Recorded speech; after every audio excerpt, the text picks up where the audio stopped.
Assalamualaikum warahmatullahi wabarakatuh. Saya Nisa Erliaftiana, NIM 126207231101. Di sini saya akan memaparkan materi yang telah saya dapatkan dari tema landasan dan prinsip perencanaan pendidikan Islam.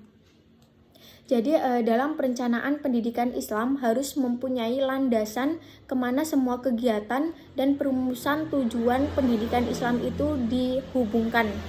Landasan perencanaan pendidikan Islam yang baik dan benar terdiri dari Al-Quran dan Sunnah Nabi Muhammad SAW yang dikembangkan dengan ijtihad. Saya akan menjelaskan satu-satu. Yang pertama yaitu dalam Al-Quran. Al-Quran, ajaran yang terkandung dalam Al-Quran terdiri dari dua prinsip dasar, yaitu yang berhubungan dengan masalah keimanan yang disebut akidah dan yang berhubungan dengan amal yang disebut dengan syariah. Masalah akidah tidak banyak dibicarakan dalam Al-Quran, tidak sebanyak ajaran yang berkenaan dengan amal perbuatan atau syariah. Untuk mendapatkan suatu perencanaan yang baik dan benar, perlu landasan yang baik dan benar pula. Oleh karena itu, sebagaimana firman Allah dalam Al-Quran surah Al-Isra ayat ke-18-19, oleh karena itu pendidikan Islam harus menggunakan Al-Quran sebagai sumber utama dalam merumuskan berbagai teori tentang pendidikan Islam.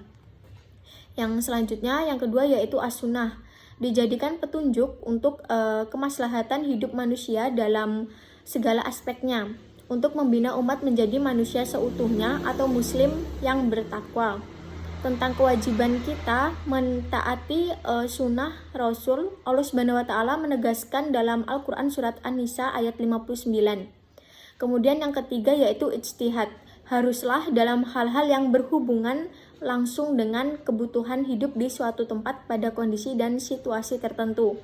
Dalam memahami perencanaan pendidikan Islam harus memperhatikan dua landasan, yaitu landasan filosofis dan landasan teoritis.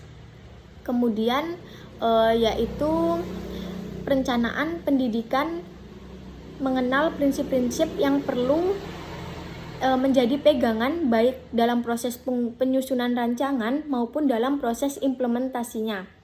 Prinsip-prinsip perencanaan pendidikan yaitu fleksibel, harus bersifat komprehensif dan ilmiah, kemudian didasarkan pada efektif dan efisien, memperhitungkan semua sumber-sumbernya yang ada dan dibantu oleh organisasi administrasi yang efisien. Kemudian perencanaan dari dimensi waktu terbagi menjadi jangka panjang, jangka menengah, dan jangka pendek. Sedangkan perencanaan dari dimensi jenis antara lain dari atas ke bawah, dari bawah ke atas, menyerong ke samping, mendatar, menggelinding, dan gabungan dari atas ke bawah dan bawah ke atas. Sekian pemaparan dari saya. Terima kasih. Wassalamualaikum warahmatullahi wabarakatuh.